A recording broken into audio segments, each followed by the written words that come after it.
अभी हम बात करेंगे हिस्टेरेसिस लूप। मैग्नेटिज्म में ये फिजिक्स में पढ़ना है। वीडियो को आप लास्ट तक देखिएगा, तब आप इसका कॉन्सेप्ट क्लियर हो पाएगा और आपसे क्वेश्चन नहीं छूटेगा किसी भी एग्जाम में, चाहे बोर्ड एग्जाम हो, नीट, जेई, जो भी हो, इसका थ्योरी अच्छे से समझ में आएगा। आप चैनल को सब्सक्राइब कीजिए और वीडियो को पूरा लास्ट तक देखिए ध्यान से। उसमें भी नोट रिपीट करके देखिए, बहुत सारा क्वेश्चन का आंसर अभी इस थ्योरी में आपको मिलने वाला है। सबसे पहले हिस्टेरेसिस लूप। हिस्टेरेसिस लूप क्या होता है, पहले सिस्टम को समझ लीजिए। कोई भी मटेरियल होता है, मैग्नेटिक हो या नॉन मैग्नेटिक हो, जो भी मटेरियल हो, उसका अपना एक मैग्नेटिक प्रॉपर्टी होता है। तो हिस्टेरेसिस लूप कहां से आया या हिस्टेरेसिस किसको बोलते हैं, तो इसको समझने के लिए आप समझिए, किसी मटेरियल को हम मैग्नेटिक फील्ड में डालें, मैग्नेटिक फील्ड में डालें, अब वो क्या करेगा, बाहर के मैग्नेटिक फील्ड के कारण वो अपने अंदर कुछ चेंज करता है और अपने आप को मैग्नेट की तरह वो बिहेव करने लगता है। फिर जब बाहर का आउटसाइड वाला जो मैग्नेटिक फील्ड था, उसको हम मैग्नेटाइजिंग फील्ड बोलते हैं। मैग्नेटाइजिंग फील्ड जब हटाते हैं तो फिर उस मटेरियल को जब देखते हैं तो वो अपने अंदर थोड़ा सा मैग्नेटिक मटेरियल का प्रॉपर्टी रख लेता है। यही जो वो पहले था नॉर्मल, लेकिन हम उसको मैग्नेटिक फील्ड में दिए, फिर जब मैग्नेटिक फील्ड हटा लिए तो उसको भी हट जाना चाहिए था, लेकिन वो नहीं हटा, उसके पास वो प्रॉपर्टी रह गया। उसी को, इस फेनोमेना को बोलते हैं हिस्टेरेसिस। इस फेनोमेना को बोलते हैं हिस्टेरेसिस। और अब उसी को एक ग्राफिकल हम दिखा रहे हैं, जो कि ये मैग्नेटाइजिंग फील्ड H है जो बाहर से हम देते हैं, और B जो स्पेसिमेन के अंदर बनता है। S और N बाहर से ये इलेक्ट्रोमैग्नेट रहता है, जिसका हम वैल्यू बढ़ा घटा सकते हैं, और ये स्पेसिमेन है जहां पर B क्रिएट होता है। इसको और ध्यान से समझने के लिए, इधर हमको B क्रिएट होगा और ये हमको H क्रिएट करने के लिए है।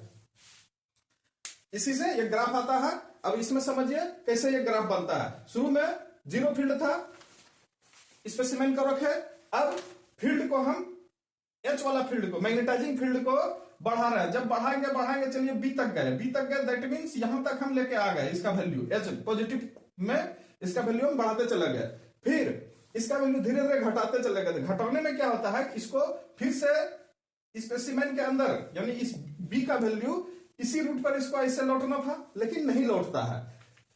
क्यों नहीं लौटता है, क्योंकि ये अपना अंदर कुछ इफेक्ट उसका रख लेता है। जैसे समझिए कि कोई बच्चा किसी दोस्त के पास गया, वो बिगड़ा हुआ था, जाके 2 घंटा खेला, फिर यहाँ आया घर में, तो उसी के जैसा बिहेवियर करने लगा, बिगड़े हुए जैसा का। जस्ट यही है, इसी तरह का कंडीशन है यहाँ पर। अब उसको फिर से समझाइए बुझाइए, कितनों समझाइए बुझाइएगा तो सब कुछ ठीक होगा, लेकिन कुछ ना कुछ उसका एगो गुण रख लेता है। बस वही है हिस्टेरेसिस। क्यों गया कुछ और करने, वहां सीख लिया, फिर यहाँ आ गया, लेकिन फिर वहां मतलब बुद्धि उसका नहीं गया, थोड़ा रह गया। अब उसको निगेटिव में ठीक करने के लिए मारपीट उसके साथ करते हैं, तब जाके वो गाली गलौज करना छोड़ेगा, जो बाहर से सीख के आया है।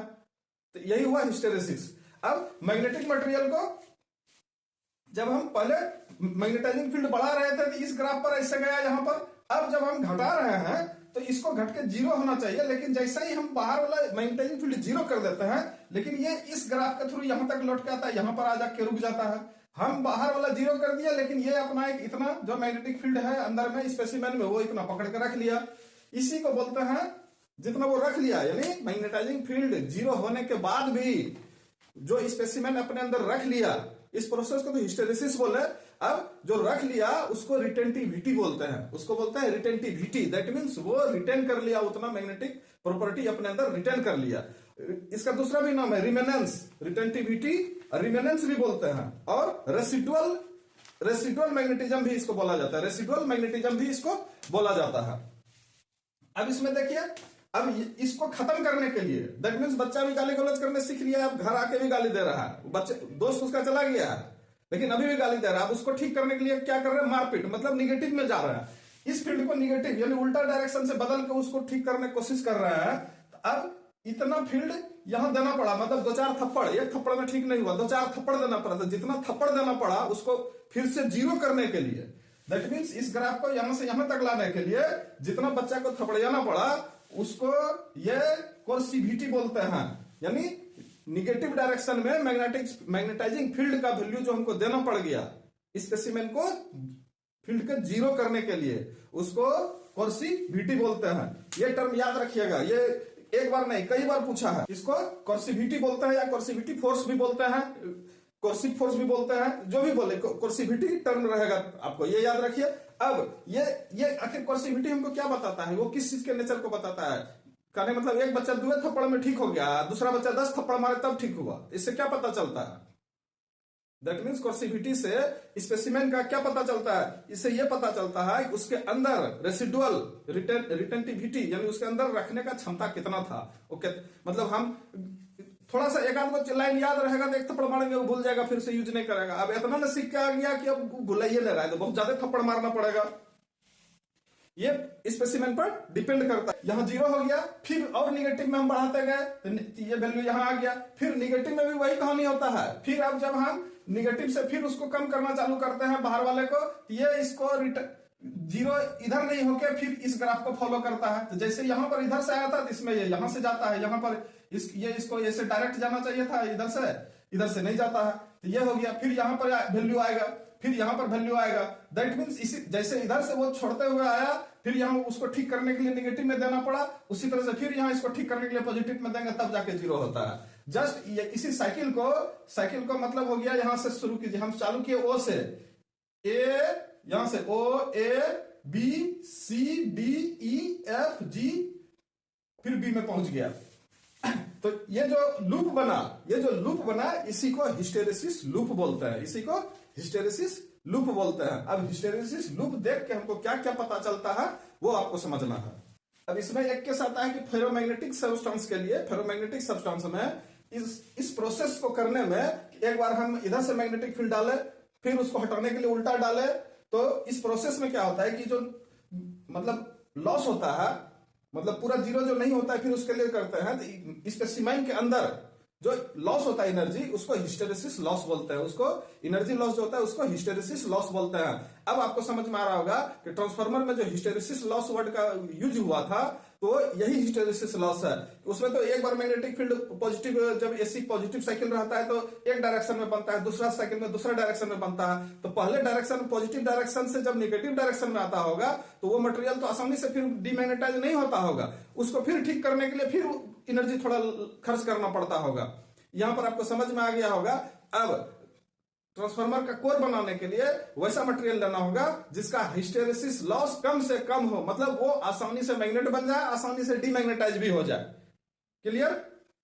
इसको बीएच कर्व भी बोला जाता है, इसको बीएच कर्व भी बोला जाता है। और बीएच कर्व के एरिया से बहुत कुछ पता चलता है। यदि इसका एरिया कम है मतलब वो कम एनर्जी लॉस करेगा, हिस्टेरेसिस लॉस कम होगा। यदि ये एरिया बड़ा है, मोटा है ऐसे, तो ये हिस्टेरेसिस लॉस ज्यादा करेगा। इसका मतलब वो मटेरियल अपने अंदर ज्यादा रिटर्न कर रहा है, इसीलिए वो ज्यादा लॉस। और हिस्टेरेसिस लॉस जो है ना वो हीट एनर्जी के रूप में बाहर निकलता है, हीट एनर्जी के रूप में बाहर निकलता है, ये याद रखना है। अब इसी लूप के आधार पर जो मटेरियल का पर सॉफ्ट मैग्नेटिक मटेरियल और हार्ड मैग्नेटिक मटेरियल में क्या डिफरेंस होता है वो आपको समझना होगा। ये हमारा नोट्स है, ये पीडीएफ भी इसका रेडी है, आपको चाहिए तो फ्री ऑफ कॉस्ट आप कमेंट कीजिए, आपको मिलेगा। चैनल को सब्सक्राइब कीजिए, आपको फ्री ऑफ कॉस्ट मिल जाएगा।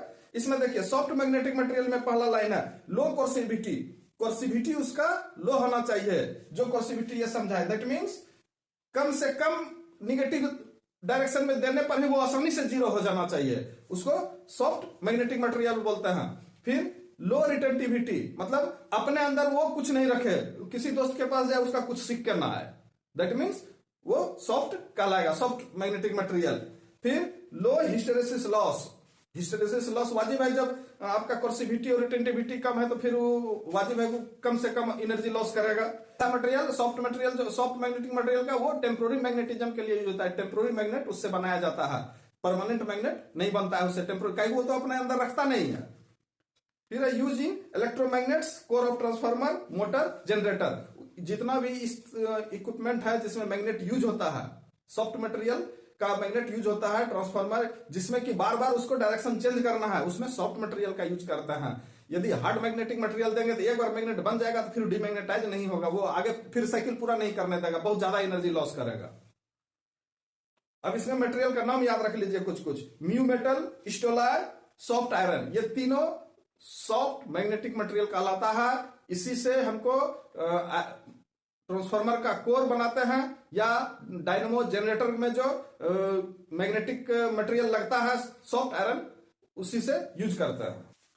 फिर है hard magnetic material. Hard magnetic material का मतलब जिसको हम एक बार मैग्नेट बनाए एच डाल के, वो फिर रिटर्न नहीं हो रहा है, अपने अंदर ज्यादा से ज्यादा प्रॉपर्टी रख रहा है, उसका जो ना डायग्राम बड़ा होगा, ये मोटा होगा, और ये पहले जो बताया सॉफ्ट मटेरियल के लिए पूरा पतला होगा, एकदम ऐसे खड़ा होगा, और जो हार्ड मटेरियल होगा वो ज्यादा चौड़ा होगा। वो एनर्जी भी लॉस, यानी high retentivity, high कोर्सिविटी, high hysteresis loss, और एरिया भी हिस्टेरेसिस लूप का बड़ा होगा।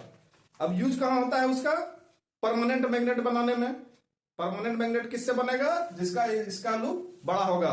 दूसरा इलेक्ट्रिक मीटर, इलेक्ट्रिक मीटर में फिर लाउड स्पीकर के पीछे जो मैग्नेट रहता है, स्पीकर के पीछे, वो भी पावरफुल मैग्नेट होना चाहिए, यानी परमानेंट मैग्नेट होना चाहिए।